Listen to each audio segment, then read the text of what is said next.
Solving equations using addition or subtraction. So what we're going to talk about a lot today is we're going to talk about this thing called inverse operations. We're going to talk about that for a while, and also equivalent equations.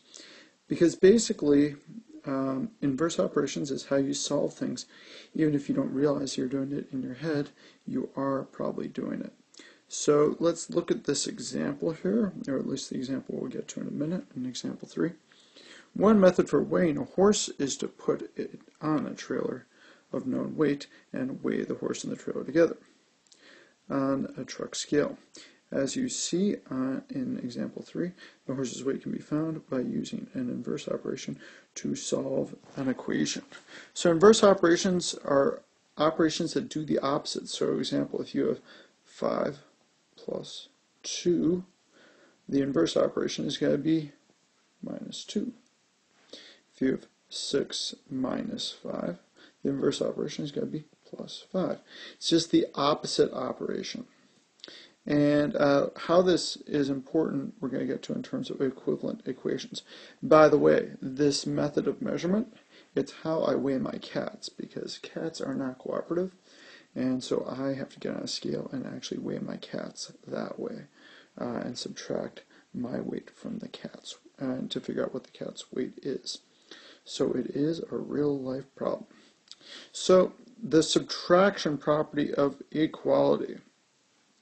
It says here, subtracting the same number from each side of an equation produces an equivalent equation. And equivalent equations are just equations that have the same solution. If x is 5 in this equation, then x is 5 in the next equation. That's an equivalent equation, the same sort of equation. So the example it has here is for numbers. X plus 3 is equal to 5. Then x plus 3 minus 3 is equal to 5 minus 3, which means x is equal to 2. And for algebra, we're going to deal with x plus a is equal to b. Then x plus a minus a is equal to b minus a. And we'll get into this quite a bit, just a few examples here, just to make sure that they all make sense here. For example, down here, x plus 9 is equal to negative 3.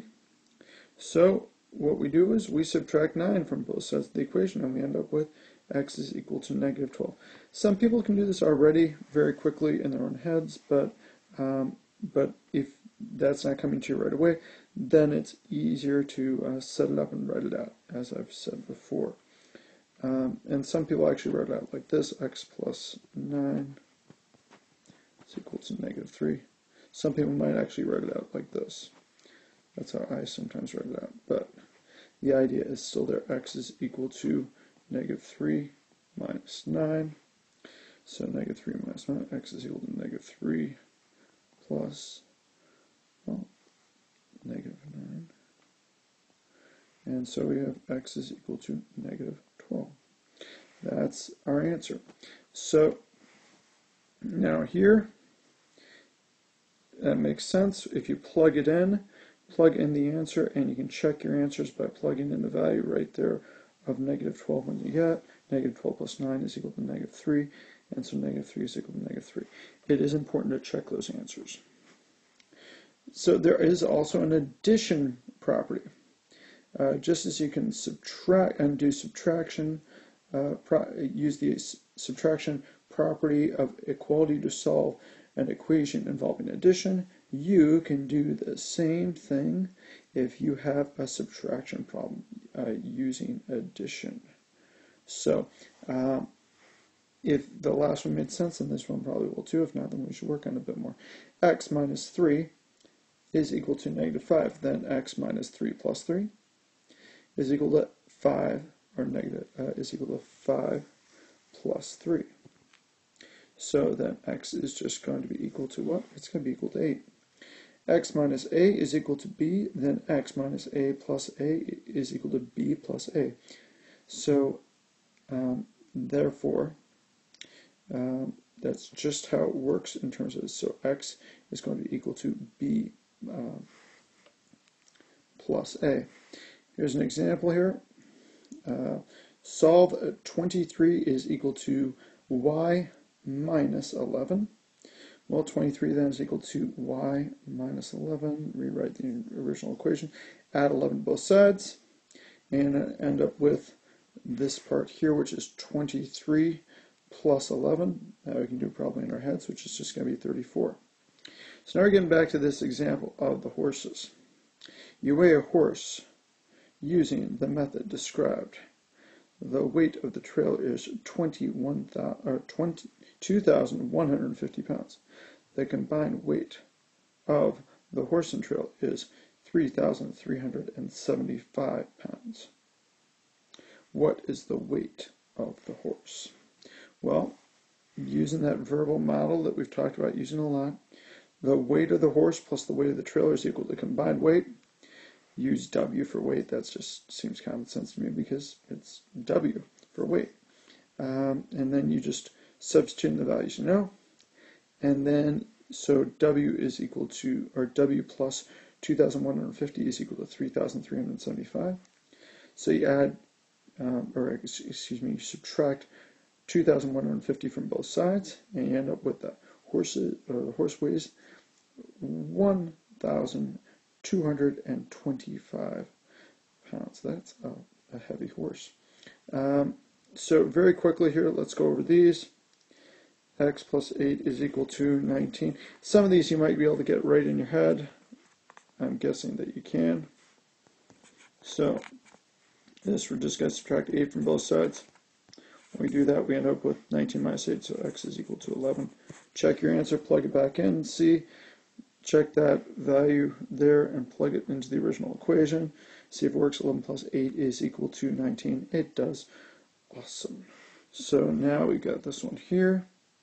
Negative 7 is equal to y plus 13. So what do we do there? We subtract 13 from both sides. When we do that, we end up with these two things cancel each other out, just like up here. These two things cancel each other. This is called frequently isolating the variable. So we have negative 7 minus 13 is equal to y. Change this into an addition problem like we're used to. And you end up with negative 20 is equal to y. This one here, let's erase that so we just have a little bit more room. So in here, n minus 4 is equal to negative 11. Add 4 to both sides. Again, canceling these two out, and then we're left just with n is equal to negative 11 plus 4.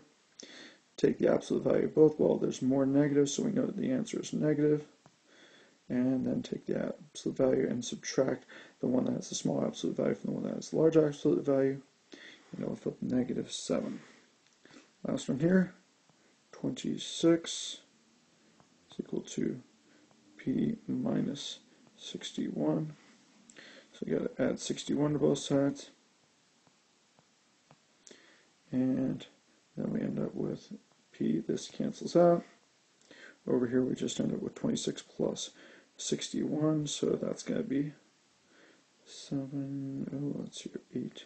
87. And we don't forget, again, for both these here, you need to plug this back into the equation and see if it works. 87 back in there, 87 minus 61, it makes sense that it would be 26. Over here, for up here, you do need to plug that answer back in there. So does negative 11, does negative 7 minus 7 equal negative 11? It sure does. So, and I can't believe that this example came up there because I actually didn't know that until I actually just saw it now. So, while weighing his cat, Ben steps on a scale. The scale reads 160